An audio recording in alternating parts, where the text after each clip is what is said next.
Alhamdulillah wassalatu wassalamu ala Rasulillah Muhammad bin Abdullah wa ala alihi wa ashabihi wa man wala. Rabbi shrah li sadri wa yassir li amri wa hlul 'uqdatam min lisani yafqahu qawli. Allahumma arzuqna fahma an-nabiyyin hifdza al-mursalin ilham al-malaikati al-muqarrabin. Rabbana zidna 'ilma warzuqna fahma. Allahumma 'allimna ma yanfa'una wanfa'na bima 'allamtana wa zidna 'ilma. وجعلنا ممن يستمعون القول فيتبعون أحسنه وأدخلنا برحمتك في عبادك الصالحين. Bolehnya tuan-tuan boleh dengar suara dia? Kecil sekali. Boleh. Alhamdulillah, hadirin hadirat Allah Subhanahu wa taala, tuan-tuan dan puan-puan yang semuanya insyaallah dimuliakan oleh Allah Subhanahu wa taala. Pagi ini kita dapat kembali duduk bersama-sama di sini atas berkat kasih sayang daripada Allah Subhanahu wa taala. Allah Subhanahu wa taala nak pilih kita untuk merasakan kelezatan ketaatan kepada Allah. Sehingga Allah pilih kita datang ke sini untuk belajar agama, untuk sama-sama kita membacakan hadis Nabi sallallahu alaihi wasallam. Setiap orang yang dapat kenikmatan ketaatan, jadi mereka akan susah. Jadi taat ni dia seperti candu. Kalau bahasa kita ni candu. Orang yang biasa guna dadah, ataupun orang yang suka merokok. Jadi bila dah suka merokok, susah nak tinggalkan rokoknya. Begitunya orang yang sudah tenggelam di dalam ketaatan, biasanya dia akan kecanduan di dalam ketaatan. Dia akan terus mencari setiap amalan-amalan kebaikan, baik itu seperti belajar, seperti berzikir, seperti membaca Al-Quran. Bila kita dah rasakan kelezatan, maka kita akan senantiasa akan berada di dalam ketaatan tersebut. Jadi ini yang kita cari sebenarnya. Makanya kita lihat salafus saleh, mulai daripada para sahabat dan para ulama kita rahimahullah radhiyallahu anhum ajma'in. Jadi kehidupan mereka ini tidak habis-habisnya dengan ibadah, dengan ketaatan. Dan fikiran mereka ini tertumbuh pada pikiran untuk senantiasa taat kepada Allah Subhanahu wa taala. Jadi tidak mereka sempat untuk memikirkan benda-benda yang lain daripada ketaatan. Makanya sekejap saja berlaku satu benda, satu perkara, jadi mereka ini akan terus teringat kepada akhirat. Contoh kita lihat Abdullah bin Mubarak. Abdullah bin Mubarak radhiyallahu anhu rahimahullah. Dia ini mazhab Hanafi, ulama bermazhab Hanafi. Tapi beliau ini adalah satu ulama yang paling masyhur di tempatnya ketika itu, di masanya. Sehingga ketika dia datang ke Baghdad dan isteri kepada Khalifah Harun al-Rashid melihat bagaimana ramainya orang yang menyambut kedatangan Abdullah bin Mubarak, isteri dia mengatakan dia inilah sebenarnya raja. Inilah sebenarnya raja, bukan suami saya. Jadi bagaimana orang ihtiram dan hormat kepada dia. Jadi satu orang yang ahli ibadah dan seorang alim nak keluar dalam peperangan. Jadi ulama-ulama terdahulu mereka selain daripada mengajarkan ilmu, mereka berjihad. Pada zaman itu adalah zaman jihad. Ada satu orang ulama keluar berperang dengan Abdullah bin Mubarak, dia keluar sekali. Masa itu dia keluar selama 4 bulan. Di dalam peperangan selama 4 bulan. Maka satu orang alim ini ditanya dalam hati dia, apa yang menyebabkan dia ini sangat masyhur di kalangan orang ramai. Padahal kami pun sembahyang seperti mana dia sembahyang, kami pun puasa seperti mana dia puasa, kami pun mengajarkan ilmu juga seperti mana dia mengajarkan ilmu.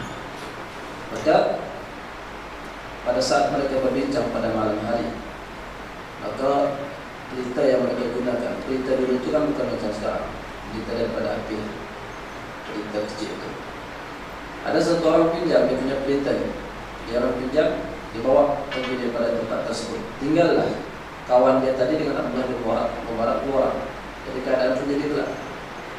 Baru sekejap beberapa saat setelah itu dibawa balik dalam kitab itu. Maka orang yang cerita kisah tadi itu dia katakan, saya melihat wajahnya Abdullah bin Mubarak, saya mendapati bekas air mata di wajahnya dan di jauh. Kenapa? Karena dalam keadaan gelap yang sekejap sebentar tadi itu, Abdullah bin Mubarak terus ingat kepada gelapnya hari akhirat, gelapnya kubur, gelapnya mahsyar. Jadi keadaan para ulama seperti itu. Jadi setiap kejadian yang berlaku di atas muka bumi ini mereka nisbatkan kepada kehidupan akhirat. Bila berlaku kebakaran, mereka ingat kepada api neraka. Berlaku kegelapan, mereka ingat kepada hari akhirat, gelapnya hari akhirat. Jadi beginilah orang-orang yang sudah hatinya, yaitu senantiasa di dalam ketaatan dan senantiasa dalam ingat kepada hari akhirat. Jadi tujuan kita belajar sebenarnya situ. Jadi bukan untuk semata-mata mendapatkan ilmu, tapi tujuan yang kita belajar adalah untuk beramal. Untuk beramal menyampaikan kita ini kepada Allah Subhanahu wa Ta'ala. Ilmu ini dijadikan sebagai wasilah. Ilmu dijadikan sebagai wasilah. Dalam Islam itu, agama Islam dibawa oleh Nabi Muhammad SAW. Dia tidak lepas daripada 3 perkara. Jadi kemana pun kita belajar, benda ini akan ada 3 perkara. Dia akan tidak lepas daripada 3 perkara. Jadi kita lihat di sini secara ringkas supaya kita mudah paham.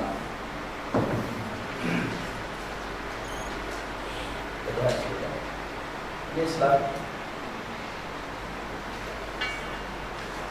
Dia hanya pecah pada 3 perkara. Yang pertama, akidah. Yang kedua, syariat. Yang ketiga, akhlak. Bila kita belajar di sini, dia tidak akan lepas daripada 3 perkara. Dan sekarang kita belajar masalah hadis, masalah kasih sayang, masalah mencintai orang lain. Dia masuk ke bagian mana di sini? Masuk ke bagian akhlak.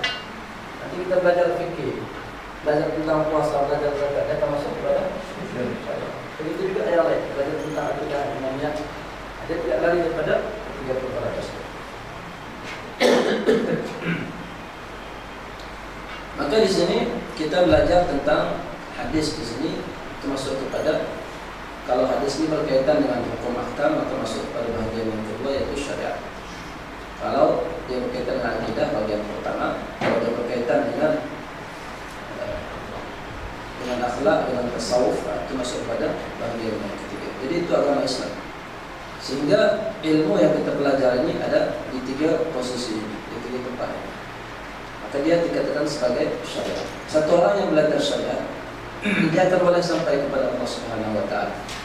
Jadi syariat ini walau kita boleh sampai kepada Allah dengan belajar ilmu, dengan belajar ilmu. Seperti contohnya kita lihat Imam Mazhab ataupun Ahlul Hadis, Imam Bukhari, Imam Muslim dan seumpamanya, dan Imam Hanafi, Imam Syafi'i. Mereka ini tak ada buat suruh zikir-zikir, duduk dalam pondok-pondok berzikir sampai 1000 kali, sampai 10 kali. Tak ada buat macam ni.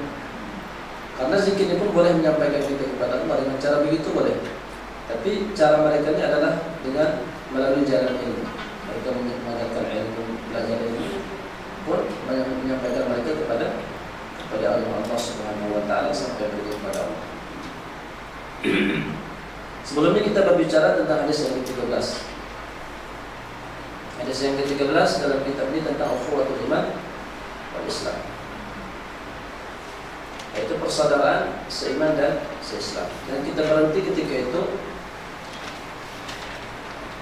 pada iman yang sempurna. Iman yang sempurna. Di sini kita akan teruskan syarah kepada hadis ini. Yaitu sumuwul muslim wa insannya.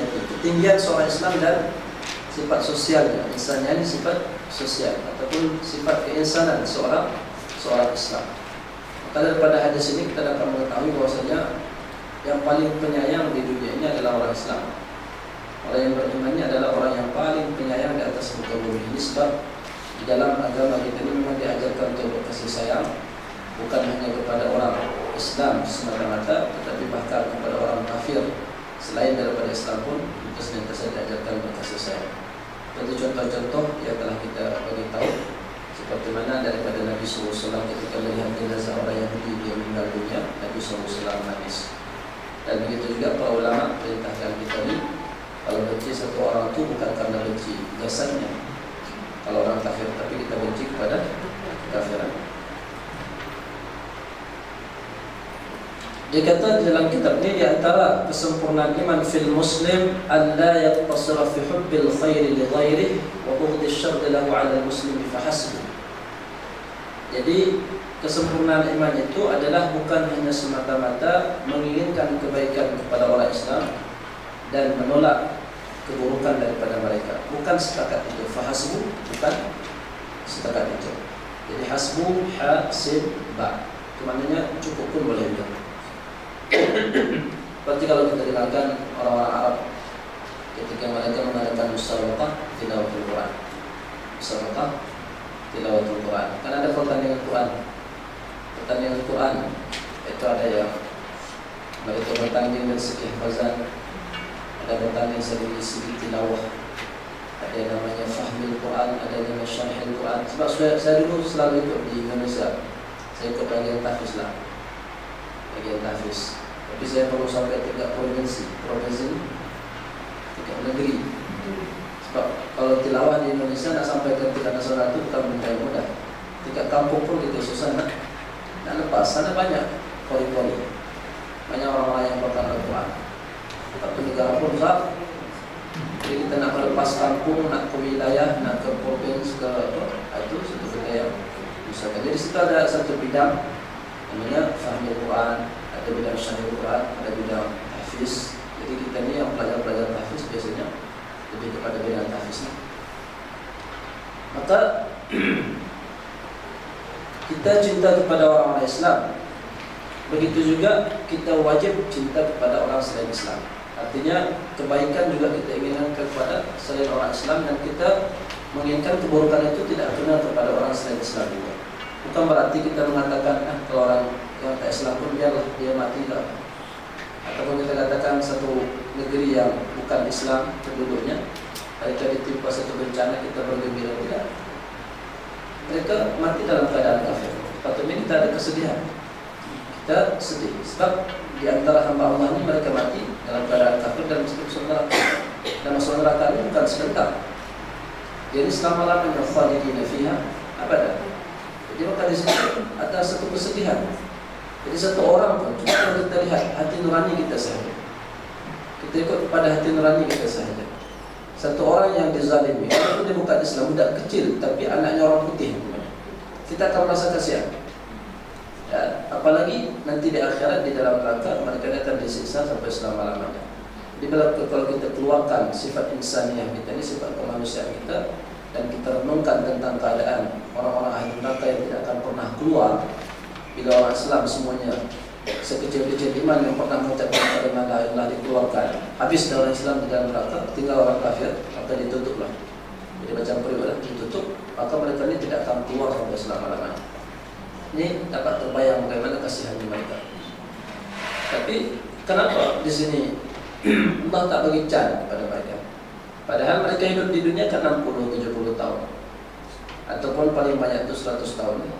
Paling banyak 100 tahun. Mereka buat maksiat mungkin buat maksiat setelah balik baru dikira kan.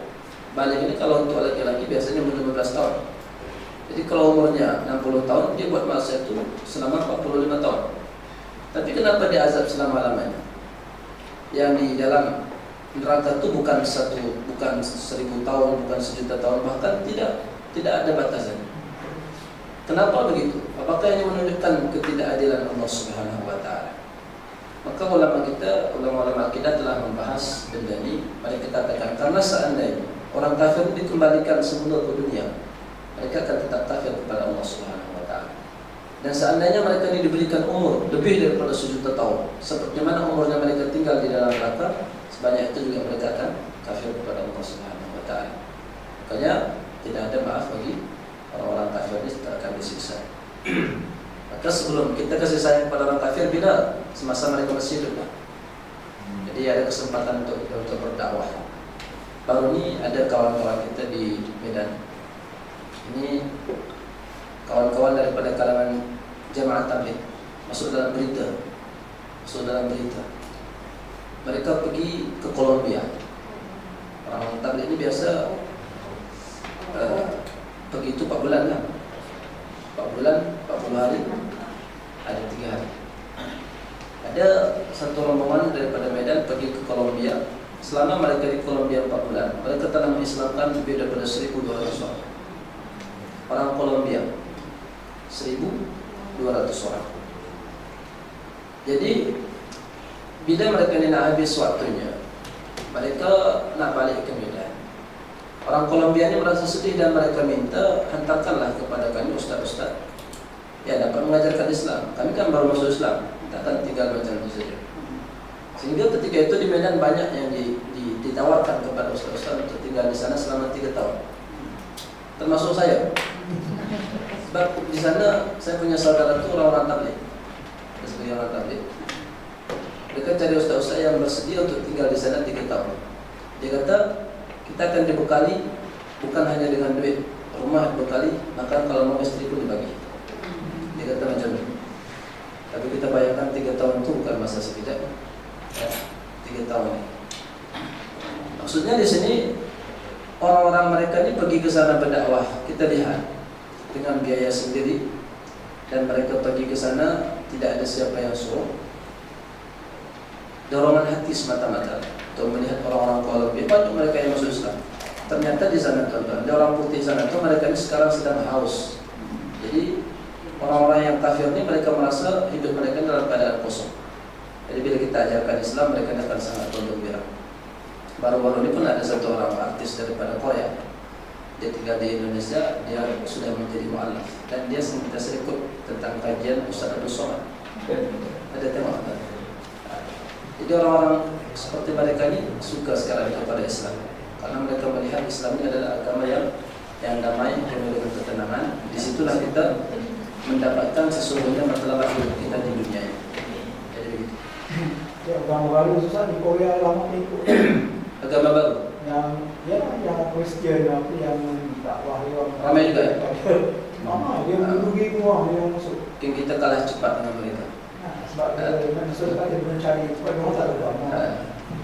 Tak ada orang Islam tak awal sampai. Maka mereka dulu seperti di Papua, di Irian Jaya, itu orang Kristen lebih awal masuk ke sana. Kita berdakwah tak bawa apa-apa, tapi mereka berdakwah dengan duit. Dibagi duit, maka orang Papua ini banyak masuk Kristen. Dan sekarang ini orang Papua banyak kembali kepada Islam. Artinya mereka masuk Islam balik. Jadi ini contoh daripada hadis ini. Kasih sayang di sini kata bersyarat bukan hanya kepada orang Islam semata-mata, tetapi kita kasih sayang kepada non-Islam, non-Muslim. Ya, kalau kita mendoakan kehancuran orang kafir itu tidak. Yang siapa? Rasulullah. Ini apa yang kita Muslim kan doakan kehancuran, doakan di dunia. Allahumma syattit syamlahum Ubaddin, nama itu dalam doa qunut nazilah. Memerangi orang Islam kan. Jadi kita ikut kepada sunnah Rasulullah ketika Nabi SAW sudah melihat orang-orang kafir dalam keadaan zalim, seperti Ar-Ra'il wa Zakwan, ketika para hafaz Quran dibunuh oleh mereka dan berkhianat. Di sini kita boleh mendoakan mereka ini untuk kehancuran, tapi itu pun bukan semestinya kita mendoakan orangnya, tapi kezaliman yang mereka lakukan itu didoakan supaya sama ada Allah Subhanahu wa taala boleh memutuskan mendapat hidayah ataupun kehancuran untuk mereka. Karena kalau seandainya Allah terima doa kita untuk menghancurkan orang kafir, itu berarti untuk orang-orang kafir yang memang tidak akan dapat hidayah. Tapi kalau orang yang kafir dapat hidayah, Allah akan bagi cara yang lain. Jadi begitu. Seperti mana contohnya? Nabi SAW ketika masuk ke Mekah, ada 4 orang yang Nabi katakan walaupun dia bergantung di kelambu Ka'bah, bunuh. Walaupun kamu mendapati sedang bergantung di kelambu Ka'bah, bunuh. Salah satunya adalah Wahsy bin Harb. Wahsy bin Harb. Siapa ni pembunuh? Sayyidu Hamzah. Sayyid Hamzah yaitu pakcik Nabi SAW yang terkenal sebagai Sayyidul Syuhada. Nabi suruh seperti itu, tapi kenyataan lain Allah SWT bagi hidayah kepada Wahsy bin Harb. Begitu juga kadang-kadang ada masanya juga orang yang zalim tapi tidak didoakan kehancuran oleh Nabi SAW. Biasanya Rasulullah doa kehancuran adalah untuk orang-orang yang buat kesalahan, kezaliman untuk orang Islam secara beramai-ramai. Kalau Nabi buat, kalau Nabi SAW sendiri yang disakiti, ataupun satu orang sahabat yang dibunuh, Nabi SAW tidak mendoakan kehancuran untuk mereka. Jadi di sini, jadi kita kembali kepada hidayah. Jadi kalau walaupun kita mendoakan kehancuran, Allah sudah bagi keputusan di situ. Kalau memang Allah tetapkan untuk mereka memang tidak dapat hidayah, mereka akan dihancurkan oleh Allah Subhanahu wa taala. Contoh dalam doanya Nabi Nuh alaihissalam, Rabbi la tadhar 'alal ardi minal kafirin dayyara. Ya Allah, jangan kamu tinggalkan orang kafir satu rumah pun di muka bumi.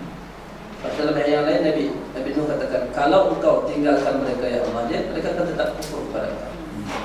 Ini bukan pandangan Nabi Nuh semata-mata, tapi ini merupakan ilham daripada Allah Subhanahu wa taala. Mereka kalau hidup pun mereka tak akan dapat hidayah daripada Allah Subhanahu wa taala.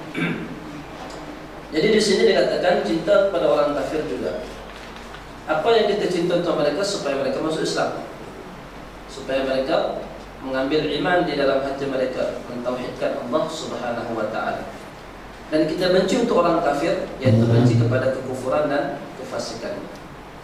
Maka Nabi sallallahu alaihi wasallam katakan, wa ahibba linnas ma tuhibbu li nafsik. Cintailah untuk manusia seperti mana engkau mencintai diri kamu sendiri. Takun muslimah, maka kamu akan menjadi orang Islam yang sempurna. Jadi di sini sedikit tentang hadis ini, seperti mana syarahan Imam Qurtubi rahmatullah alaih. Imam Qurtubi ini ahli tafsir. Ketika dia menjelaskan tentang hadis Rasulullah, la yu'minu ahadukum hatta yuhibba li akhihi ma yuhibbu li nafsihi. Kamu tidak beriman seperti mana sehingga kamu cinta kepada saudara kamu seperti mana cinta diri kamu sendiri.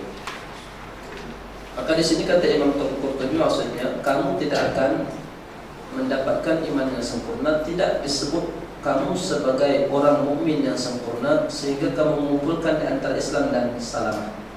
Salamahnya itu keselamatan. Bainal Islam was salamah. Bainal Islam was salam. Bainal Islam was salam. Islam ini Islam, agama Islam. Assalam, kesejahteraan, keselamatan. Jadi iman tidak akan sempurna hanya dengan masuk Islam. Tetapi iman akan sempurna bila kita menggabungkan Islam dengan keselamatan. Islam dengan keselamatan. Dalam hadis yang lain Nabi SAW katakan, la yu'minu ahadukum hatta orang tanya siapa yang Islam? Nabi katakan, al-muslim man salima al-muslim man salima min lisanihi wa yadihi. Orang Islam yang sempurna adalah orang yang selamat daripada menyakiti dengan lidahnya dan tangannya. Artinya tidak menyakiti orang itu bentuk keselamatan. Bentuk keselamatan. Jadi menyakiti orang ini kadang-kadang berlaku dengan tangan. Kalau kita pukul dia, kita tunjuk dia kan, isyarat kepada dia. Kalau dengan lisannya kita mencaci, mencela, memaki, kita menghibah, ini adalah satu penyakitan. Kita menyakiti orang lain, ataupun kita menceritakan keburukannya, menceritakan kekurangannya, maknanya kita telah menyakiti orang lain. Maka di sini untuk mengumpulkan keimanan yang sempurna mesti ada dua, satu Islam, satu keselamatan. Satu Islam, satu keselamatan. Kita lihat di situ ada nomor 4 dalam kitab kita pun nomor 4 agaknya. Saya baca tadi terjemahannya dalam Syarah Al-Wafi. Nomor 4 di sini, at-tanafus fil khair min kamalil iman. Di antara ciri kesempurnaan iman adalah berlomba-lomba dalam kebaikan. Berlomba-lomba dalam kebaikan. Sekarang kita kan cerita semalam baru ni, bahwasanya kita baru dikatakan beriman bila kita mencintai saudara kita ni. Jadi kita bagi yang terbaik kepada mereka. Itu dalam urusan dunia. Dalam urusan dunia, artinya kita tidak mau dikalahkan oleh mereka ini. Kalau dalam urusan akhirat itu tak apa. Kita mungkin ingin melebihi orang lain dari segi solat. Mungkin orang lain dia sembahyang kalau malam tu pukul 4 baru bangun, kita mungkin pukul 3 dah bangun. Dah pukul 3 dah bangun. Tapi ini semua amalan yang kita buat ni mesti berlandaskan keikhlasan. Jadi apapun kita buat, baik itu tahajud, baik itu puasa, itu kita kena berlandaskan kepada keikhlasan. Karena setiap amalan yang tidak ikhlas tidak akan diterima oleh Allah Subhanahu wa taala. Di dalam kitab Imam Al-Hafiz Abdul Azim bin Abdul Qawi Al-Munziri yang kita sebut dengan Imam Al-Hafiz Al-Munziri, di antara kitab yang fenomenal bagi beliau ini adalah kitab At-Targhib wa At-Tarhib. At-Targhib wa At-Tarhib ini satu kitab hadis yang terbaik di antara kitab hadis yang terbaik tentang fadailul a'mal. Tentang fadailul a'mal, mengenai kelebihan-kelebihan beramal. Kitab ini banyak hadisnya di situ dan ada 4 jilid kitabnya kalau kita beli dengan syarahnya. Di dalam bab yang pertama, beliau membahas hadis Rasulullah yang berkaitan dengan ikhlas, was-sidq, wa niyatus salihah. Kita lihat dalam kitab At-Targhib wa Tarhib. Benda pertama yang dibahas adalah tentang keikhlasan, niat yang baik dan sifat yang benar. Itu oleh Hafiz Al-Munziri. Beliau bermadzhab Syafi'i. Dia hidup di zaman pada tahun 581 sampai 656. Ada lagi kitab-kitab lain yang dikarang oleh beliau. Maka di situ dia cerita bagaimana tentang hadis-hadis tentang yang menyebut tentang keikhlasan. Maka ulama kita katakan di antara penyebab untuk mewujudkan sifat ikhlas di dalam hati kita ini adalah dengan membaca sirah, yaitu kehidupan para salafus saleh. Kita lihat tingkat keikhlasan mereka ini bagaimana mereka ini beramal dalam puasanya, dalam baca Qur'annya. Ini kita lihat tingkat keikhlasan mereka. Ada beberapa contoh daripada mereka. Seperti ada namanya seorang ulama Daud bin Abi Hindun. Daud bin Abi Hindun ini dia berpuasa sunat selama 40 tahun. Tapi tak ada satu orang pun yang tahu dia berpuasa. Dahsyat. Sehingga bukan orang lain, keluarga dia pun tak tahu. Anak dia, isteri dia pun tak tahu kalau dia berpuasa selama 40 tahun, puasa sunat. Bagaimana cara dia tuan-tuan? Kita boleh buat. Mesti makan sahur, puasa tu isteri kita kata. Puasa esok, tahulah puasa masa iftar, ataupun mungkin wajah kita jadi lembek. Kita siang harinya kita jadi lemas, kan orang tahu kita berpuasa, bibir kita kering. Jadi Daud bin Abi Hindun, cara dia dulu, zaman dulu tu mereka makan 2 kali satu hari. Namanya satu al-ghada. Ghada ni makan siang kalau bahasa kita. Kalau mereka ni makan ketika matahari sudah meninggi, seperti waktu duha pukul 10 dan pukul 11. Satu lagi mereka panggil al-asha. Al-asha ni makan petang. Maka mereka tak ada makan malam. Jadi kalau dalam bahasa Arab tu, dalam Al-Quran kita hanya jumpa al-ghada. Al-asha dalam Quran dan hadis. Al-futur ni itu bahasa baru, al-futur. Futur ni makan pagi, sarapan. Sarapan pagi al-futur. Sebab itu ada di zaman kita, zaman dulu tak ada. Jadi mereka ni makan waktu duha dan waktu petang sekali. Daud bin Abi Hindun, apa dia buat? Jadi pagi-pagi masa sahur dia tak sahur. Puasa sunat tak ditekan sangat lah. Maksudnya puasa sunat ni taklah berat sangat. Niat pun tak perlu kan. Kalau kita tak sempat niat pada pagi harinya, pada waktu malam, kita tak apa, dan bangun tidur pun kita boleh niat. Maka dia bawa makanan daripada rumah. Dia ni kerja menjual sutra, khazaz dalam bahasa Arab. Daud bin Abi Hindun kerjanya sebagai khazaz, iaitu penjual sutra. Pagi hari dia bawa makanan daripada rumah. Dia pun keluar daripada rumah. Bila di tengah jalan dia bagi kepada fakir miskin makanan tersebut. Jadi habislah makanan tak ada. Baru dia pergi ke kedai dia untuk menjual barang-barang sutra tadi. Petang dia balik. Dia lepas maghrib baru dia iftar bersama keluarga dia. Dia makan bersama keluarga dia sebagai iftar, dia orang tak tahu. Jadi ketika dia datang ke kedai, makanan dah habis tu, bekas dia tak ada dah kan? Bekas dia ada tapi makan tak ada. Orang-orang yang di kedai mengira dia makan kat rumah. Jadi makan tengah jalan kat rumah dengan keluarga dia. Sedangkan keluarga dia menyangka waktu petang tu dia, waktu makanan yang dibawa tu dia makan kat kedai dengan orang lain. Jadi orang yang di kedai pun tak tahu, dan orang yang di rumah dia pun tak tahu kalau dia berpuasa. Ini dibuat selama 40 tahun.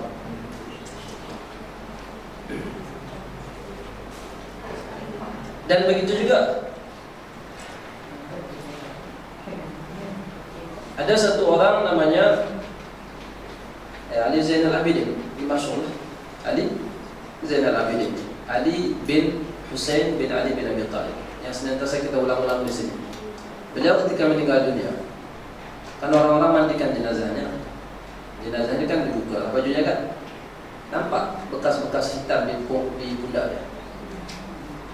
Bekas-bekas hitam di pundak dia. Jadi ketika puasa Al-Jani, maka orang-orang dapat tahu bahwasanya dia ni kadang-kadang sering dalam malam hari diangkat gandum di atas pundak Al-Jani dan hantar ke rumah fakir miskin, tanpa disedari oleh fakir miskin siapa yang bagi makanan itu. Tengok-tengok pagi dah ada depan rumah, ada beras, ada gandum, ada roti dan seumpamanya. Bila dia dapat tahu ni benda ni, bila Ali Zainal Abidin dah meninggal dunia, tak ada dah orang hantar. Maka orang dapat tahu lah bahawa yang hantar berarti Ali Zainal Abidin. Itu amalannya. Ada satu ulama namanya Imam Mawardi. Imam Mawardi ini dia bermadzhab Syafi'i. Dia bermadzhab Syafi'i dan dia semasa hidupnya banyak mengarang buku. Dia banyak mengarang buku. Kemudian buku ini tak pernah dia sebarkan. Dia tak pernah sebarkan. Sebab di antara karang ini boleh membuat kita sombong. Kita punya karangan, orang nampak kita ni adalah seorang alim, seorang ulama. Oh, dia ni orang bijak, dia punya banyak buku tulisan. Ini kadang-kadang akan mengganggu sifat ikhlas kita. Jadi Imam Mawardi ini semasa hidup dia tak sebarkan karangan dia ni. Dia cari orang yang dapat dia percaya. Sebelum meninggal dunia, semasa dia sakit, dia kata, saya tak tahu niat saya ini betul ke tidak karena Allah Subhanahu Wa Taala. Nanti kalau saya meninggal, coba letakkan tangan kamu ke tangan saya. Kalau saya genggam tangan kamu, maknanya saya tak ikhlas, karena saya menginginkan dunia, menginginkan orang nak tengok kitab saya ini. Maka jangan kau sebarkan kitab saya ini, buang ke sungai Dijlah. Sungai Dijlah, kamu sungai Dijlah. Tapi kalau kau pegang tangan saya lepas macam itu, artinya saya pasrah kepada Allah Subhanahu Wa Taala, maka sebarkan kitab saya. Maka dibuatlah wasiatnya oleh orang tadi itu. Ketika dia meninggal dunia, dia pegang tangannya. Imam Mawardi dia lepas tangan saja. Selepas meninggal dunia baru disebarkan dia punya kitab. Ini keikhlasan orang terdahulu sampai setakat. Makanya Salafus Saleh katakan, kalau kamu melihat satu orang sering berpuasa, jangan tanya kepada dia, hari ini kamu puasa tak? Jangan tanya. Kenapa? Apa dia? Sebab kita sedih karena tidak beramal pun adalah riya. Kita gembira karena beramal pun adalah riya. Jadi ketika kita tanya dia, awak puasa tak hari ini? Dia kata, alhamdulillah puasa. Kemudian timbul rasa senang dalam hatinya, menunjukkan sifat riya. Senang dia ketika ditanya, kebetulan memang dia sedang beribadah, beramal. Kita tanya tuan-tuan satu orang satu persatu hari ini, tuan-tuan tadi malam tahajud tak? Maka haji-haji yang tahajud itu, mereka akan gembira. Itu sebabnya. Yang ditulis tak? Yang ditulis sendiri-sendiri. Ditulis? Yang ditulis sendiri, aku puasa ini. Yang puasa itu. Waktu dia tulis sendiri lah. Tak ada apa. Karena ada satu hadis, satu orang tanya kepada Nabi SAW. Bukan semestinya kita katalah orang yang dipuji itu jariah, tidak. Satu orang ditanya pada Nabi SAW, ada satu orang tu, dia melakukan satu ibadah, amalan kebaikan, lalu dia puji oleh orang ramai. Nabi katakan itu adalah berita gembira yang didahulukan di dunia. Berita gembira yang didahulukan di dunia. Maka kita lihat seperti guru-guru kita, ulama-ulama kita yang muncul dalam televisi, muncul di media sosial. Mereka ini jadi masuk, bukan kita kata semuanya mereka riak. Mungkin dalam hatinya mereka ini memang tak suka benda ini, tapi tak akan dimunculkan oleh Allah Subhanahu Wa Taala. Berapa banyak ulama yang semakin didengki semakin naik peringkatnya. Tuan-tuan tahu Ustaz Abdul Somad? Banyak pendengkinya Ustaz Abdul Somad. Walaupun dia famous, banyak pendengkinya. Yang mendengki itu Ustaz lain. Ustaz lain yang kalah pengikut, yang kalah banyak. Dia benci, dia hasad dengki. Tetapi kita lihat keadaan Allah SWT semakin mengangkat derajat Ustaz Somad, semakin dia dimuliakan oleh Allah Subhanahu Wa Taala. Jadi kita kembali tadi itu, kalau kita tanya satu orang puasa, dia kata saya puasa, hatinya senang. Itu berbahaya karena perasaan itu sudah lari daripada puasa karena Allah Subhanahu Wa Taala. Ataupun kita tanya awak puasa, saya tak puasa. Kemudian hatinya sedih ketika ditanya, kebetulan tak beramal dia. Berarti dia pun beramal bukan karena Allah Subhanahu Wa Taala. Jadi kalau kita dapat sahabat tersering berpuasa, tak payah tanya. Jadi kita doakan saja, mudah-mudahan dia istiqomah di dalam amalan dia. Ikhlasnya Imam Syafi'i rahmatullah alaih. Imam Syafi'i mengatakan, saya suka setiap orang belajar daripada saya, tapi saya tak suka dinisbatkan satu perkataan pun kepada saya.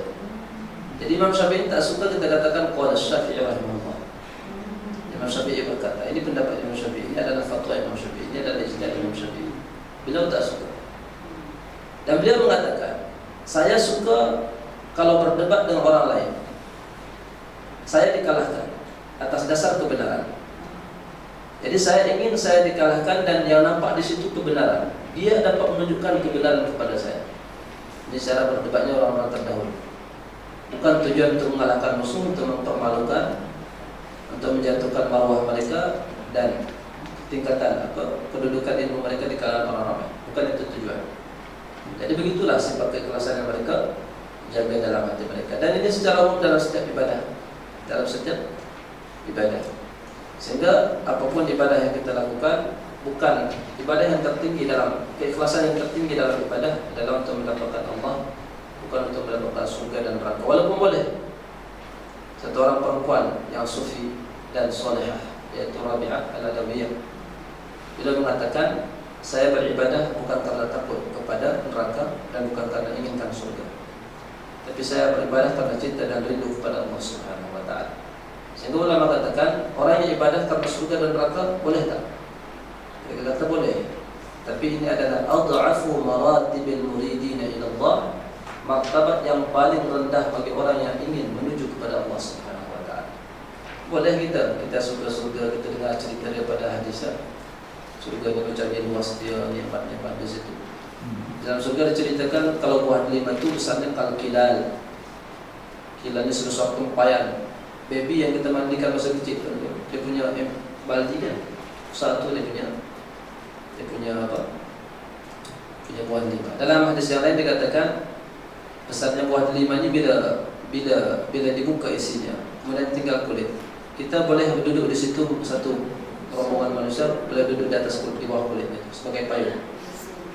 Itu besar perubahan dalam surga. Jadi bila kita dengar benda ini, kita mestilah akan syok. Kita akan rindu kepada surga sehingga kalau menyebabkan kita timbul keinginan untuk beribadah banyak-banyak. Itu pun boleh, tapi itu derajat yang paling rendah. Derajat yang paling rendah. Baik, kita lanjutkan sekali lagi. Jadi berlomba-lomba di dalam kebaikan itu bukan berarti kita tidak sayang kepada saudara kita, tidak. Bukan berarti kita tidak sayang kepada saudara kita. Itu dibolehkan. Di dalam Al-Quran Allah Subhanahu wa Ta'ala memang firmankan. Tadi katakan bahkan itu merupakan kesempurnaan iman seseorang. Kalau kita berebut tentang fadilat ukhrawiyah, yaitu kelebihan-kelebihan dari segi akhirat. Allah SWT berfirman, kita lihat dalam surat Al-Mutaffifin ayat 26. وَفِي ذَلِكَ فَلْيَتَنَافَسِ الْمُتَنَافِسُونَ.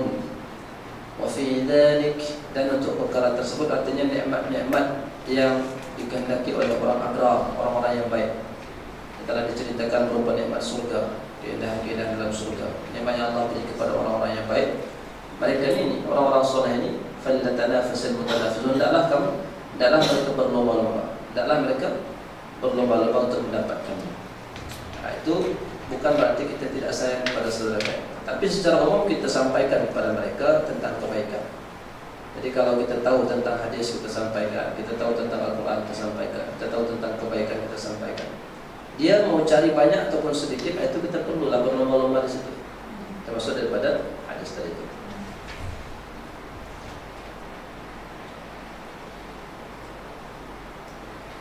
Yang nomor 5 kita lihat al-mujtama' al-fadil samaratun min samaratil iman. Masyarakat yang mulia adalah kesan daripada iman ataupun hasil daripada keimanan. Jadi kalau dalam setiap masyarakat memiliki iman secara sempurna, maka masyarakatnya akan menjadi masyarakat yang mulia, masyarakat yang bersatu padu, yang saling kasih sayang, yang saling menghormati dan tidak ingin merusakkan keadaan orang lain. Di sini alhamdulillah di Malaysia saya tak banyak tuan. Tapi kalau tempat kita ni macam-macam berlaku. Saya rumah mertua saya di Medan, satu kawasan yang banyak sangat keonaran di situ berlaku. Artinya di situ banyak orang-orang pengisap dadah dan banyak pencurian pusat rumah macam-macam. Baru ni saya balik daripada Tanjung Balai ke Port Klang. Jadi saya bawa isteri saya dan anak. Di kisaran itu saya punya saudara di kisaran itu pelabuhan di Medan. Jadi kita tinggal di situ, dia tinggal di situ selama 3 hari. Baru 3 hari dia pergi, dah ada yang orang korek rumah di sana. Tapi dia tak boleh buka lah sebab kita dah bagi besi-besi. Di situ kita buat macam tu. Jadi keadaan di Medan ni kadang-kadang kita lihat ini penyebabnya karena kekurangan iman tadi itu. Orang-orang di sana saya tengok makcik-makcik, kaum-kaum ibu, mereka jarang yang pakai kerudung, pakai seluar-seluar pendek, duduk di depan rumah. Jadi ini yang akan diajarkan kepada anak-anak mereka ni, sehingga anak-anak mereka ni, kaum-kaum muda di sana banyak pakai tattoo. Apa tattoo? Ya, tattoo, mereka menghisap dada. Jadi keadaan yang kadang-kadang membuat kita ni akan risau. Jadi saya terfikir mungkin ada satu kali sebulan saya berusaha untuk mengadakan di situ pengajian khusus untuk orang tua lah, bapak dan ibu-ibu. Nanti kalau bila balik ke sana kita ada rencana buat benda. Karena benda yang berlaku seperti ini semuanya adalah ketidaktenangan, ketidaknyamanan dan kerisauan dalam hati kita. Tak boleh tinggal rumah walaupun sekejap. Itu karena mungkin iman tadi belum sempurna. Kita tidak katakan mereka tidak beriman sebab semuanya orang Islam di situ, keturunan Jawa di situ pada. Tapi inilah keadaan sekarang ini. Jadi orang-orang kadang-kadang tidak terfikir di situ. Jadi kita ni yang kena tanggung jawab. Bukan kita benci kepada mereka, tetapi kita mesti fikirkan keadaan saudara kita yang seperti itu. Maka di sini dikatakan masyarakat yang mulia itu adalah hasil daripada keimanan juga.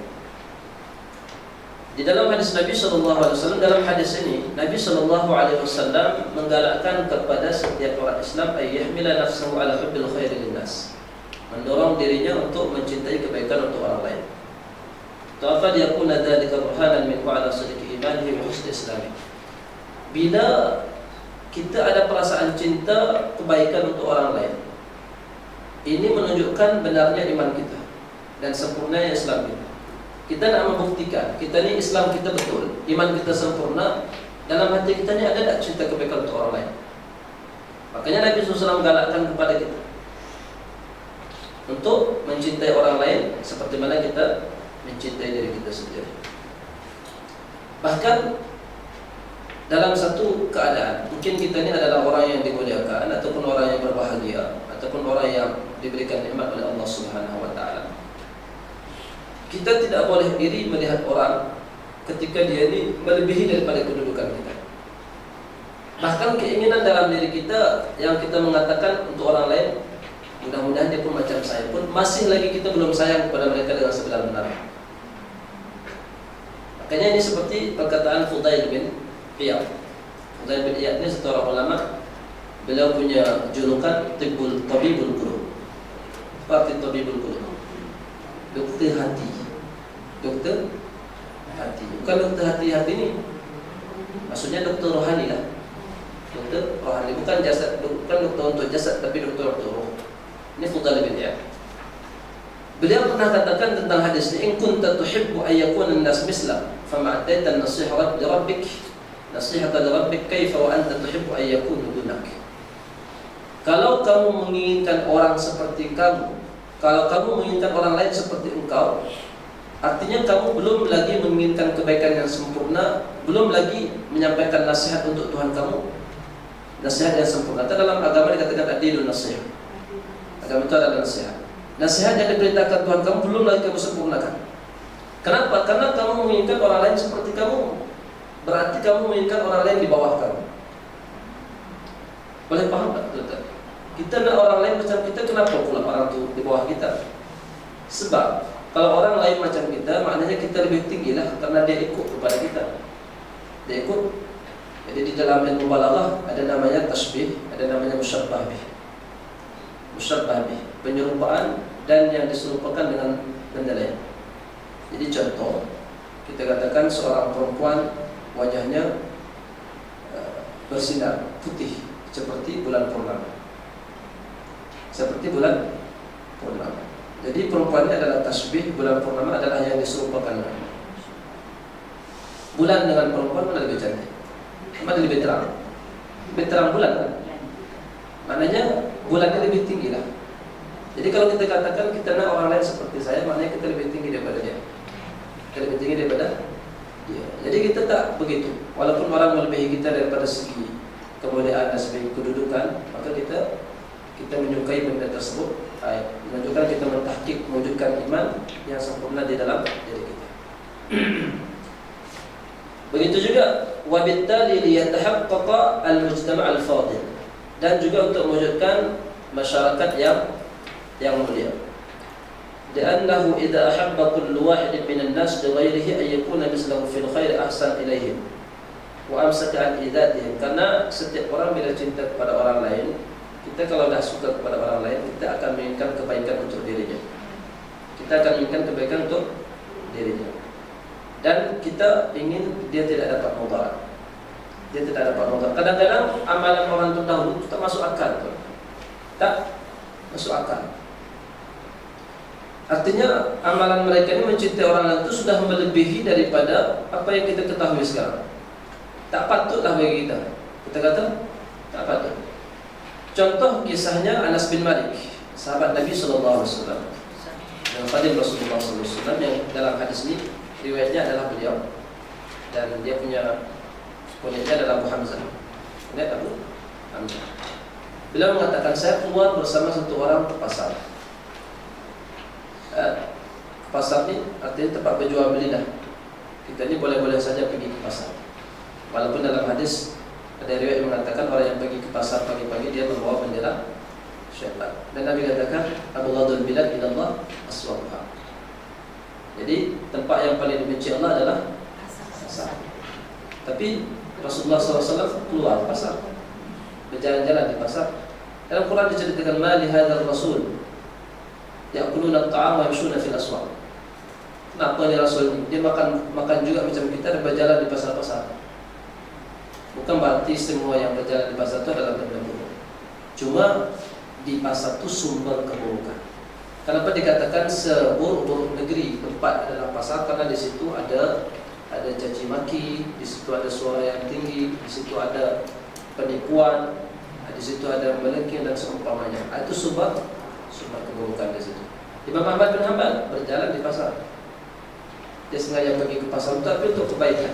Dia nak tengok muamalah orang Islam ketika itu. Jadi kalau ada yang tak betul, dia nak perbaiki. Ulama-ulama terdahulu seperti itu juga. Tapi zaman dulu tu sikit beza dengan kita ni. Zaman dulu tu yang di pasar tu banyak laki-laki. Kalau zaman kita yang di pasar banyak kaum perempuan. Itu perbezaannya sikit. Jadi kalau zaman sekarang kita nak pergi pasar ni, kena pandai-pandai tundukkan pandangan. Kena pandai-pandai tundukkan pandangan. Karena pandangannya sangat berkesan untuk ibadah kita. Satu orang yang nak dapat kelezatan ibadah adalah orang yang senantiasa tundukkan pandangan daripada benda yang haram. Itu biasanya dia akan dapat kelezatan dalam ibadah. Kenapa kita rasa dalam sembahyang kita rasa kosong, pikiran tak kemana-mana, baca Quran tak tawajuh? Coba kita lihat kehidupan kita sehari-hari. Mata kita ini berapa banyak kita dapat tundukkan dan kita jaga. Coba sebelum keluar daripada rumah kita dah niatkan, dah tunduk pandangan pada hari ini. Itu akan dapat kelezatan dalam ibadah. Tapi jangan bawa kereta tunduk pandangan, bahaya itu. Maka di sini keluar satu orang bersama dengan Anas bin Malik. Kata Anas bin Malik, fa idza sil'atun tuba'u fasawamtuhu. Ada satu barang yang dijual, saya pun tawar, kata Anas bin Malik. Ini berapa harganya? Macam saya suka. Berapa harganya? Penjual katakan salasin, 30 dirham. 30 dirham. Kawan yang keluar dengan saya tadi pun dia lihat barang tu, dia katakan saya nak ambil ini 40 dirham. Saya nak ambil 40 dirham. Penjual tadi katakan, kenapa kamu ambil 40 dirham? Harga dia kan lebih sedikit daripada 40 dirham. Saya jual itu adalah 30 dirham. Orang tadi lihat lagi barang tadi itu. Saya nak beli 50 dirham. Saya nak beli 50 dirham. Maka orang tadi itu, kenapa kamu beli 50 dirham? Apa dijawab oleh sahabatnya Sayyidina Anas bin Malik tadi itu? Dia kata, saya melihat harga ini layak untuk 50 dirham, maka saya ambillah 50 dirham.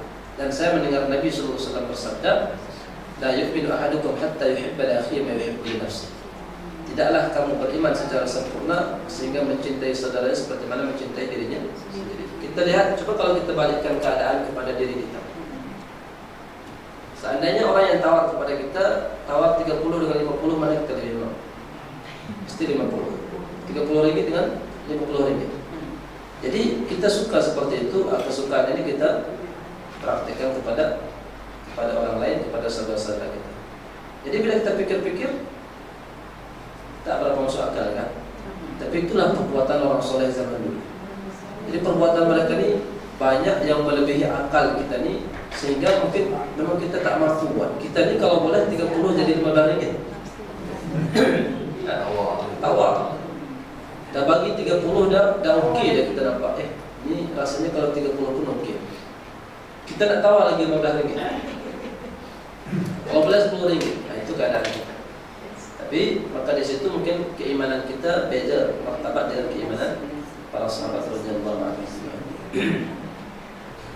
Ada juga praktik yang sebaliknya daripada ulama kita juga. Yang ini dari segi zahir menguntungkan dirinya sendiri, tak menguntungkan orang lain. Kalau dari segi zahirnya, tapi kalau hakikat dia tetap menguntungkan orang lain. Kalau bendanya mungkin kita terima akal dan kita suka buat. Apa tu? Ada satu ulama namanya Utbah. Bila dia nak buka puasa, kan dalam hadis Nabi katakan barang siapa yang beri orang yang buka puasa maka seolah-olah dia dapat pahalanya. Maka bila dia nak buka puasa, dia kata kepada kawan-kawan dia kan banyak kawan, dia kata, siapkan untuk saya buah kurma dan siapkan untuk saya air, supaya kamu dapat pahala macam saya. Jadi dia guna hadis Rasulullah tadi itu untuk dalil dia. Kita suka lah sebab orang khidmat kita kan. Orang siapkan air, kita bagi tahu ke orang, boleh kamu siapkan makan, belilah makanan apa-apa untuk saya petang saya puasa. Tapi kan dah janji kalau bagi makan puasa dapat pahala macam mereka.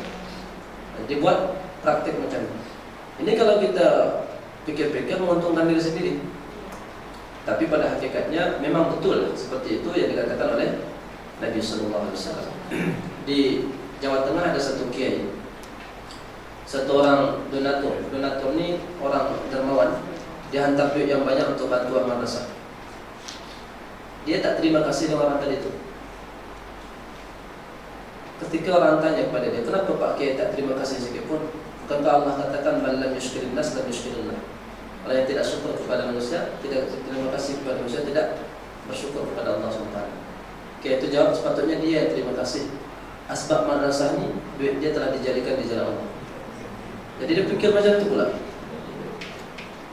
Tapi janganlah di depan orang yang bagi duit itu, sebab dia tak hantar. Sebab dia tak hantar. Dia pula yang kena bersyukur kepada kita. Jadi orang-orang macam kita ni ada juga sebaiknya kita berterima kasih. Allah telah gerakkan hatinya untuk kebaikan.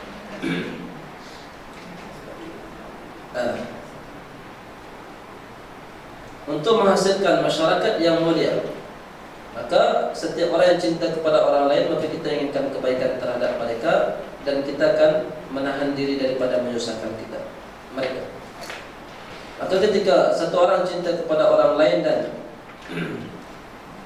tidak menyusahkan mereka, berarti mereka ini sudah dikatakan beriman secara sempurna, yaitu al-iman al-kamil. Bila ada masyarakat seperti itu, apa yang berlaku bagi mereka ni? Intisyaru al-khair. Kebaikan akan banyak di kalangan mereka. Wa yartafi'u az-zulm wasyarr. Dan kezaliman akan hilang daripada mereka. Kezaliman akan hilang daripada mereka. Kezaliman ini satu benda yang berbahaya, tuan-tuan, dan itu adalah tanda akhir zaman, kata Nabi sallallahu alaihi wasallam. Dan rusaknya dunia ini adalah karena banyaknya kezaliman. Benda yang menimpa kita sekarang ini berupa kesusahan, ekonomi kita disusah, ataupun negara kita ini ditimpa bermacam-macam masalah, kita kena penyakit dan seumpamanya, itu adalah daripada kezaliman yang berlaku di antara sesama kita.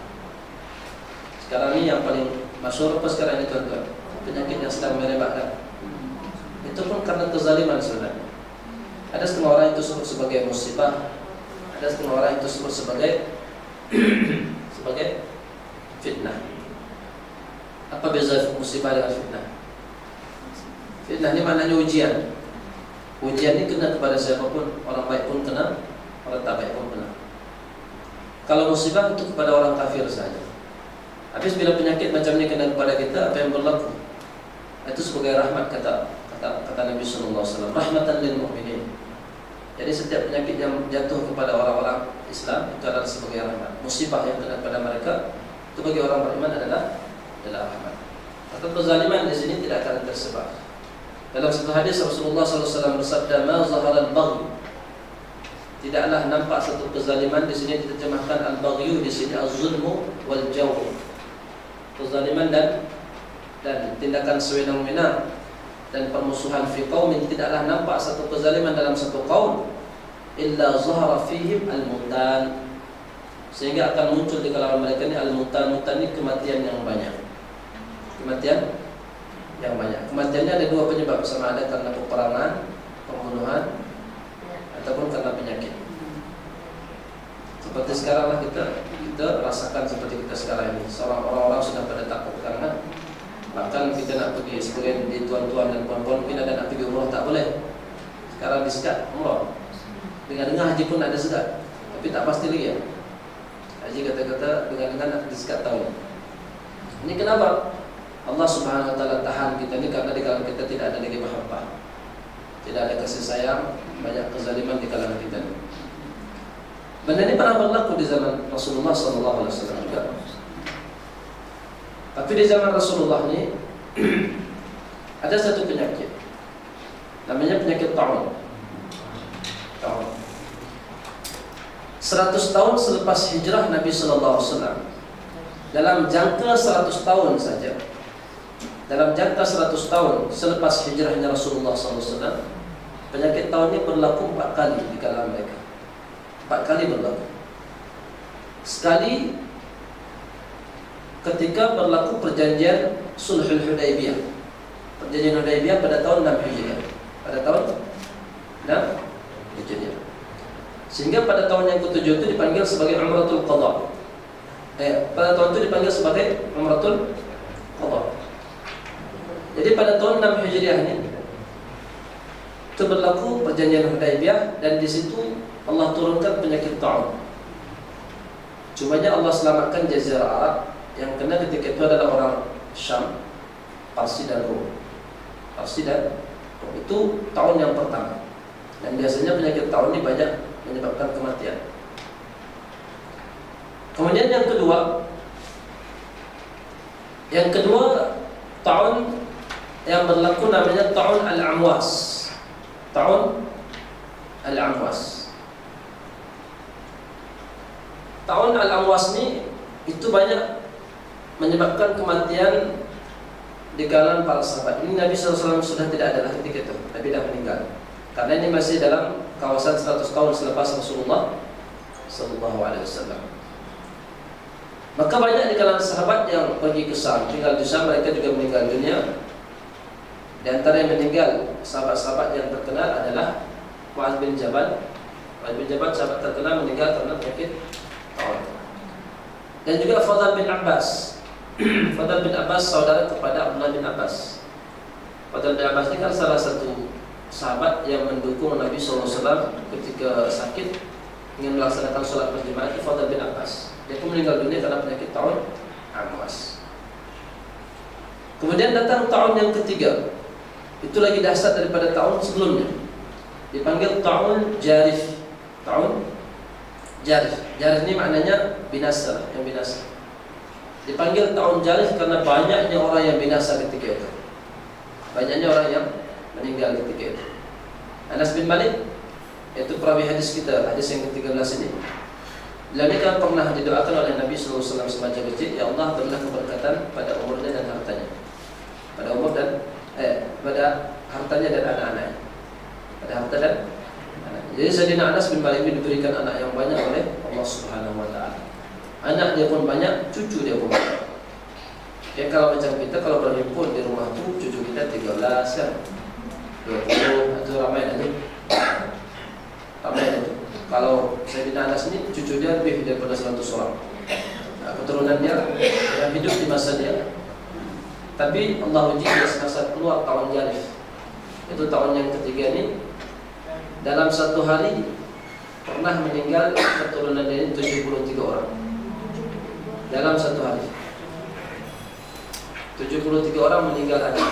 Ada satu orang sahabat lagi ketika tahun Jarif meninggal anak dia ini dalam satu hari itu 40 Ini ta'un yang terbesar di zaman pada masa itu.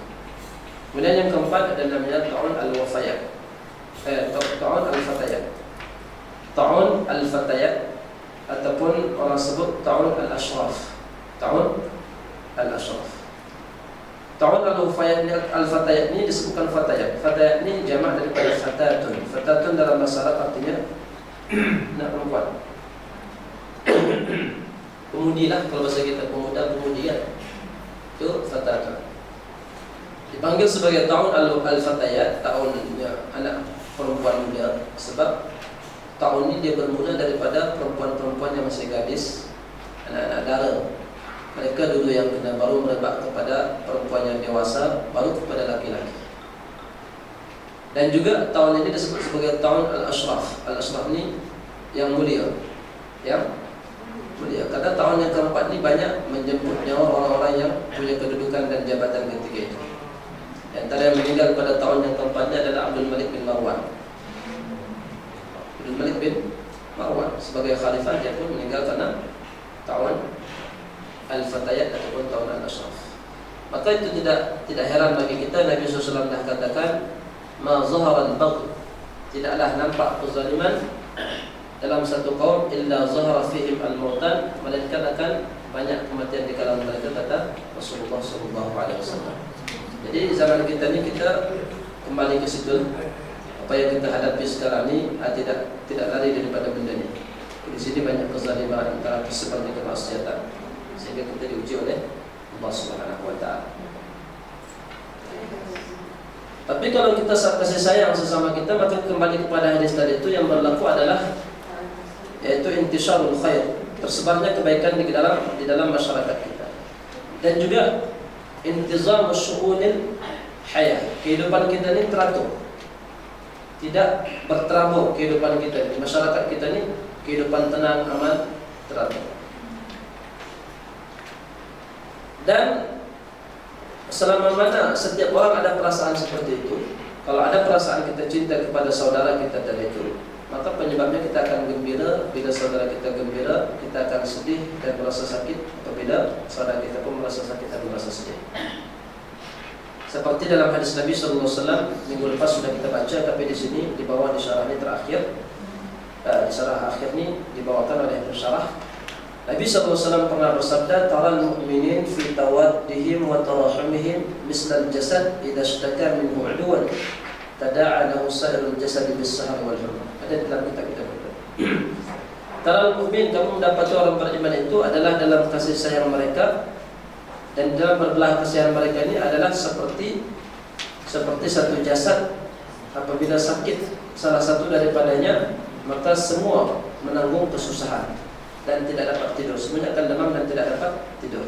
Kita lihat tamsilan Rasulullah SAW. Rasulullah SAW jadi memberikan tamsilan di sini dengan jasad. Kita ini adalah seperti jasad. Kasih sayang di antara sesama manusia ini seperti satu jasad kita. Maka manusia ini adalah sebagai, kita umpamakan seperti fur lah. Dalam tubuh anggota badan kita ini, jasad ini kan punya banyak fur, cabangan, ada tangan di situ, ada kaki dan sebagainya. Itu diberikan tamsilan untuk ditaqrib fahmi ila al-adhan, supaya kita mudah untuk memahami hadis Nabi SAW. Dalam hadis ini ada 3 kalimat dibawa oleh Rasulullah SAW. Kalimat ini dari segi makna hampir mirip, tapi ada sedikit perbezaan. Yang pertama at-tawadud, yang kedua at-tarahum, yang ketiga at-ta'atuf. At-ta'atuf. Kita lihat maknanya semuanya adalah kasih sayang. Ada sedikit perbedaan.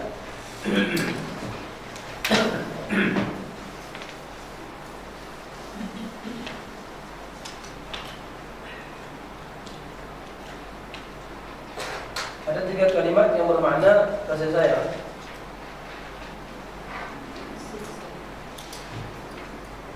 Di dalam hadis yang kita bacakan tadi itu, yang pertama Nabi katakan masalul mu'min fi tawaddihim. Jadi tawaddihim, hanya tasdid. Tawaddihim. Kemudian mutarahmihim. Tarahmihim. Jadi continue.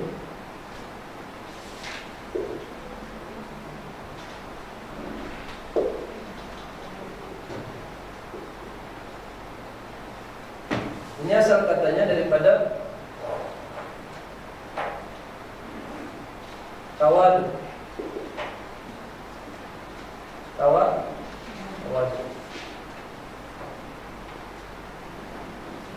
Kalau ini daripada tarahum. Kalau tawadu ini kita kata dalam bahasa Arab itu kalimat mesti 3 asalnya. Ini wadada ya. Kalau ini daripada tarahum, asal katanya daripada rahimah. Kalau asal katanya daripada atafa, yaitu memahami. Ini semuanya mana kasih sayang, tapi ada perbedaan. At-tawadud di sini 2 dal, di sini 1 saja. Jadi dal yang pertama didogangkan pada dal yang kedua.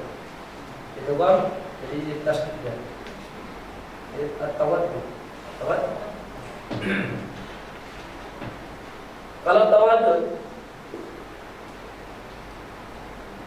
itu mana kasih sayang. Tapi kita kasih sayang dengan mendekati orang, dengan memberikan sesuatu yang disukai, berupa hadiah dan seumpamanya. Itu namanya tawadud. Kita suka kepada satu orang, nah, kita bawalah hadiah kepada dia supaya kita semakin dekat, semakin sayang dengan dia. Kalau tarahum ini, itu makna yang kita pahami sekarang belas kasihan, itu tidak dipraktekkan, tidak diberikan hadiah dan seumpamanya. Kita dah kasihan kepada orang, kita kasihan kepada orang. Kalau ta'atuf yang ketiga ini kita kasih sayang dengan orang dengan saling tolong menolong, ta'awun. Jadi dalam hadis wa ta'awunu 'alal birri wa ta'awunu 'alal birri wat taqwa wa la ta'awunu 'alal ismi wal 'udwan. Jadi kasih sayang yang pertama tawadud itu disebabkan karena kita saling memberi hadiah, dan yang kedua itu yang secara umum lah yang kita pahami sekarang. Ada pun yang ketiga itu dengan saling tolong menolong sesama saudara kita.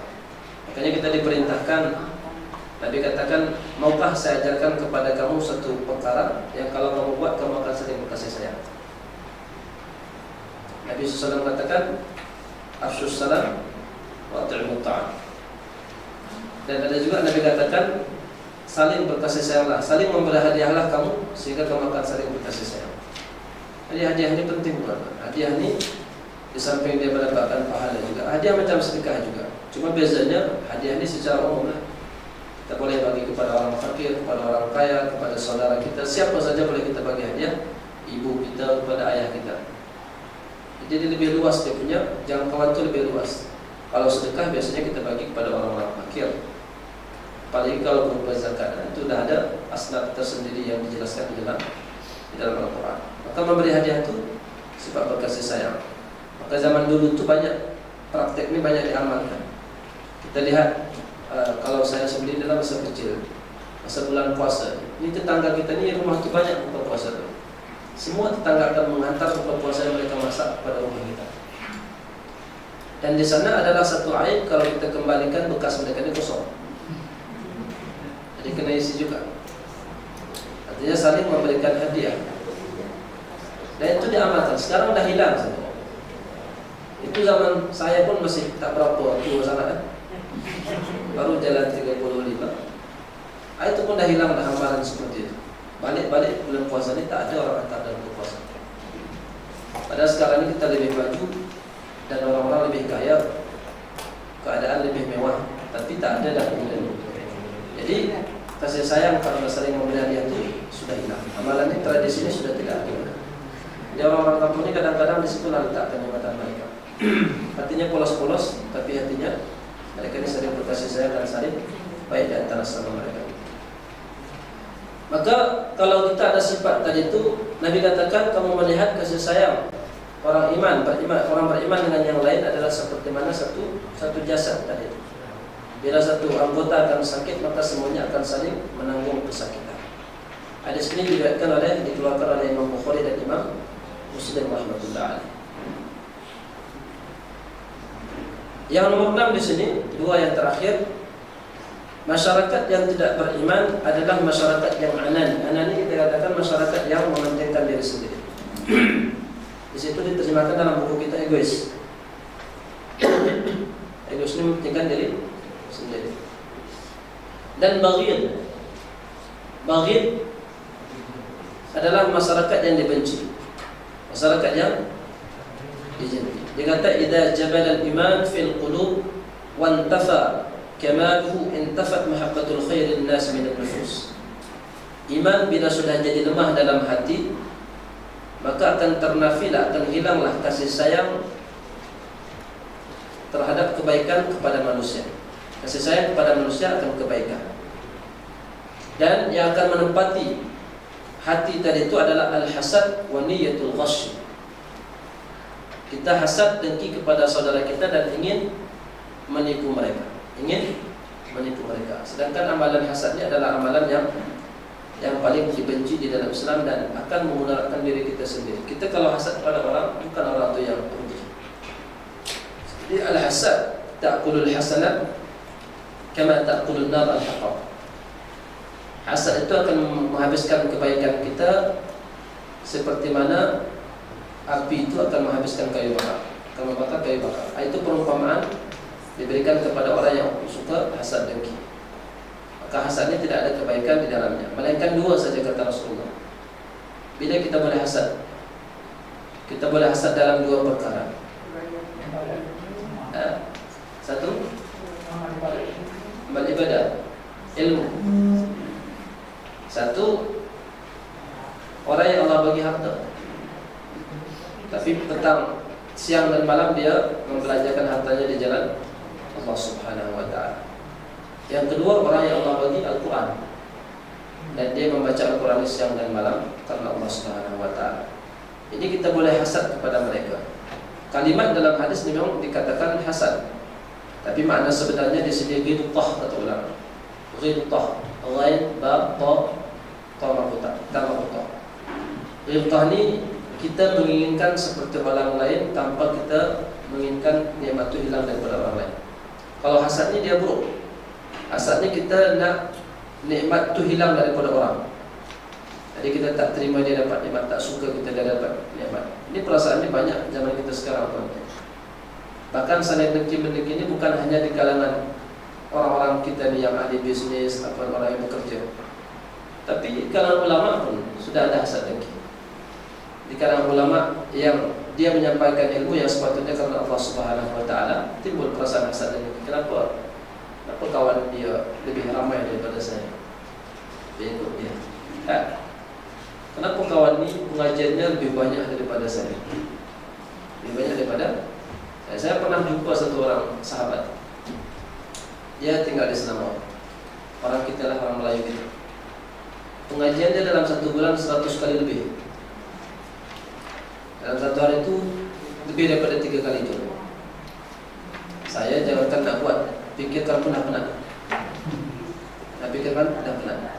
Maknanya dia ni dicintai oleh orang. Panggil sana, panggil sini. Orang suka dengan dia dan orang suka dengan ilmu dia. Bukan berarti dia mungkin yang paling alim, tidak semestinya. Tapi dia ni ilmunya diterima mungkin oleh Allah Subhanahu wa ta'ala. Allah suka tengok dia ni, ilmu dia, cara belajar dia dan cara dia ni bermuamalah dengan orang. Dia memang hati dia ikhlas dalam menyampaikan ilmu. Maka Allah terima di situ, Allah bagi kabul dia, diterima oleh Allah Subhanahu wa ta'ala. Jadi banyak seperti itu. Kadang-kadang ada satu orang yang alim, belajar sudah banyak, tapi dia tidak, ilmunya tidak dimanfaatkan oleh masyarakat. Mungkin cara belajarnya tak betul, ataupun ada sesuatu lah dalam ilmunya yang tidak diterima oleh Allah SWT. Sebab ada satu riwayat pada ulama-ulama kita bercerita ketika pentingnya kita ilmu ni, belajar dalam keadaan kita wara'. Ulama katakan man lam yatawarra' fi ta'allumihi ibtalahu Allah bi ahadi salasati asya'. Siapa yang semasa belajar ilmu tidak menjaga sifat bira'i, dia melakukan dosa juga. Dia belajar ilmu tapi dia buat dosa, dia buat macam-macam, dia menghina, dia suka berkelahi dan seumpamanya. Allah akan uji dia salah satu daripada 3 perkara. Orang yang belajar seperti ini. Yang pertama, Allah akan matikan dia dalam masa muda. Jadi umurnya terlampau muda, Allah matikan dia, sehingga ilmunya tidak bermanfaat pada orang lain. Atau Allah campakkan dia ke satu tempat yang ilmunya tidak dipakai di situ. Dia pergi ke dusun, pergi ke kampung mana, tak ada pengajian di situ, tak ada apa-apa. Jadi dia duduk macam orang lain, tukang getah dan seumpamanya. Dia dah belajar lama. Atau yang ketiga, dikatakan dia akan bekerja di bawah kerajaan. Bukan bekerja tentang ilmu, artinya dia bekerja dunia lah. Dia dah lama dah belajar ilmu, tetapi dia kerja dunia dengan kerajaan sehingga dia tak sempat untuk menyampaikan ilmu.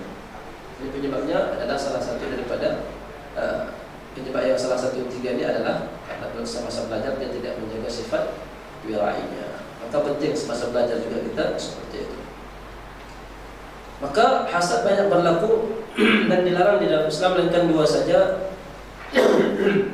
Hasad kepada ahli Al-Quran dan hasad kepada orang yang dermawan, diberikan harta oleh Allah Subhanahu Wa Taala tapi dia bagi untuk agama. Bila hasad sudah ada dan sifat ananiyah tadi itu akan tumbuh di kalangan masyarakat. Sifat ananiyah, sifat egois tadi itu. Apa yang berlaku, orang-orang akan menjadi dhi'aban basyariyah. Dhi'aban basyariyah ini manusia serigala, tuan-tuan. Manusia serigala. Dia manusia tetapi mempunyai sifat serigala. Kehidupan akan rusak dan kezaliman akan merajalela. Wa taghalghal al-hiqd wal maqtu. Akan datang dengan cepat kebencian di kalangan masyarakat. Wa ammatil karahiyah wal bughd. Saling marah, saling benci akan menjadi umum, sifatnya menjadi global. Wa antabaqa ala misli hadzal mujtama' qaulullah azza wa jalla. Maka masyarakat seperti ini disebut di dalam surah An-Nahl ayat 21, amwatun ghairu ahya, makhluk-makhluk yang tetap akan mati dan mereka ini tidak akan hidup, tidak kekal hidup. Wa ma yash'uruna ayyana yub'atsun, dan mereka tidak menyadari bilakah mereka akan dibangkitkan oleh Allah Subhanahu Wa Taala. Jadi masyarakat yang duduk seperti ini, masa kita yang cerita tadi itulah seperti keadaan kita di Medan dan seumpamanya. Jadi kita di situ rasa walaupun ramai, tetapi kita rasa masa kesepian. Ketika kita sakit tak ada orang jemput kita, ketika kita susah tak ada orang takziah kita, tak ada orang yang datang untuk membantu kita. Yang terakhir di sini, tuan-tuan yang bertambah saudara dan puan-puan, yaitu afadul hadis. Hadis ini memberikan pengajaran, beberapa pengajaran lah di sini. Memberikan beberapa pengajaran. Yang pertama, menggalakkan untuk kita ni menyatukan hati manusia, dan ini sesuai firman Allah Subhanahu wa taala, wa'tasimu bihablillah jami'an, berpeganglah semuanya dengan tali Allah. Dan untuk melakukan perbaikan tentang keadaan orang ramai, dan inilah perkara yang terpenting yang diajarkan oleh Islam, yang dibawa oleh Islam, agama Islam kita. Pengajaran yang kedua adalah menjauhi sifat hasad dan dengki tadi itu, karena dia bertolak belakang dengan sifat kesempurnaan iman. Kenapa begitu kita katakan? Kalau orang hasad ni, dia tak suka orang lain lebih daripada dirinya. Itu sifat hasad. Dia nak di atas orang lain. Dan yang ketiga di sini menunjukkan iman itu bertambah dan berkurang. Iman bertambah dan berkurang. Bukan seperti mana perkataan Murji'ah. Jadi Ahlussunnah wal Jamaah ini kita mengatakan iman itu kadang-kadang bertambah dan kadang-kadang berkurang. Bila dia bertambah dengan ketaatan dan berkurang dengan kemaksiatan. Berkurang dengan kemaksiatan. Kaum Murji'ah tak kata macam tu. Murji'ah ini katakan seperti mana orang kafir buat kebaikan tak berfaedah. Dan begitu juga adalah orang yang sudah beriman, maksiatnya tidak berpengaruh apa-apa pada iman. Mereka kata seperti itu, yaitu kaum Murji'ah. Jadi akidah mereka ini bersebelahan dengan akidah kita Ahlussunnah wal Jamaah. Kita katakan setiap orang yang melakukan maksiat berarti imannya sedang berkurang ketika itu. Dan orang yang sedang melakukan ketaatan, imannya sedang bertambah. Maka Nabi katakan la yazni zani hina yazni wa huwa mu'min. Tidaklah berzina seorang yang berzina dalam keadaan dia beriman. Tidaklah mencuri orang mencuri ketika dia beriman. Artinya imannya sedang kurang. Ibn Abbas mengatakan iman dia diumpamakan seperti payung di atas kepalanya. Bila dia buat zina, iman itu keluar sekejap di atas kepala. Bila dia selesaikan perbuatannya, iman terus kembali. Itu perumpamaan yang diberikan oleh Ahlussunnah wal Jamaah kita. Dari sini kita selesai hadis yang ke-13. Kita akan masuk kepada hadis yang ke-14 insyaAllah, yaitu menjaga darahnya orang Islam ataupun kehormatan darah seorang Islam pada hadis yang ke-14 tadi itu. Dan ini daripada Abdullah bin Mas'ud radhiyallahu anhu. Insyaallah. Ada pertanyaan teman-teman? Kita tutup kelas kita.